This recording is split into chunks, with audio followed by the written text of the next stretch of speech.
তুমি আনন্দে ভেসে যাচ্ছ, আর যদি তা না হয় তাহলে তুমি যা বলো আমি তাই। যদি বলি ওনার সঙ্গ ছাড়তে পারবে? শাহবাগের মা, শাহবাগের মা। বাবা, তোমার চিঠিতে ওই শাহবাগের মায়ের কথা শুনে আমি কলকাতায় আর বসে থাকতে পারলাম না। তাহলে তুই টিকাটুলিতে তোর দিদিকে বা আমাকে দেখবার জন্য আসিস, তুই এসেছিস শাহবাগের মার জন্য। মাকে দেখার জন্য যখন এসেছিস তাহলে এক্ষুনি চল মায়ের কাছে। দিদি প্লিজ আমার পেশেন্স নষ্ট করো না। আর কি করছো কি তোমরা? তুমি আর বাবা খুশি আছো তো? আমরা যদি খুশি না থাকতাম তাহলে কি তোর কথা এভাবে হাসতে পারতাম নাকি? হ্যাঁ বাবা, তোমার কথা ভেবে আমি আশ্চর্য হয়ে যাচ্ছি। তুমি একজন নামকরা ডাক্তার, বিজ্ঞানের সাধক, আর তুমি যদি একজন রক্ত মাংসের গড়া মানবীকে দেবী জ্ঞানে পুজো করে তাকে মাথায় করে রাখো, তবে অন্যরা কি করবে? যারা অশিক্ষা অন্ধকারে ডুবে রয়েছে তারা কি করবে? বাবা নন্দু, যাকে কোনোদিন দেখিস নি, যার ব্যাপারে কিছু জানিস না, তাকে নিয়ে এত কথা বলছিস কেন? চাই না আমি কাউকে দেখতে। ওরকম মা কলকাতা শহরে অনেক আছে। গুরুমাগিরি করছেন তারা নিজেদের আখের গোছানোর জন্য।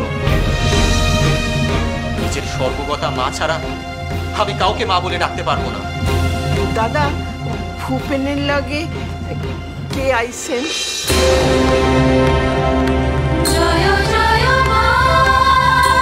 মা, মা,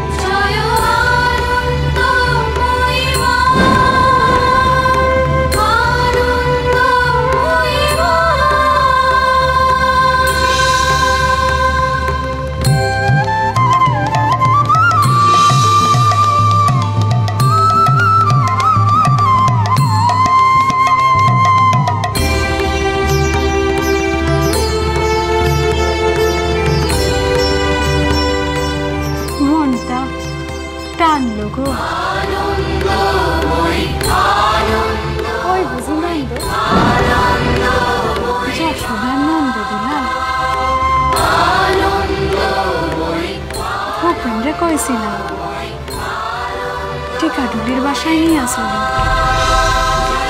আমার বাসা গোঠে আছে, ধারে ডাকতে আইলাম।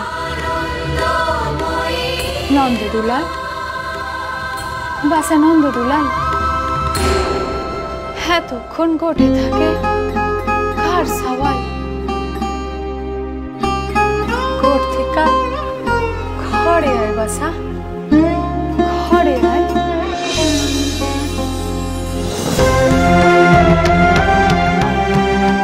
শ্রী শ্রী আনন্দময়ী মা, সোম থেকে শনি সন্ধ্যে 6:30 আকাশ 8-এ।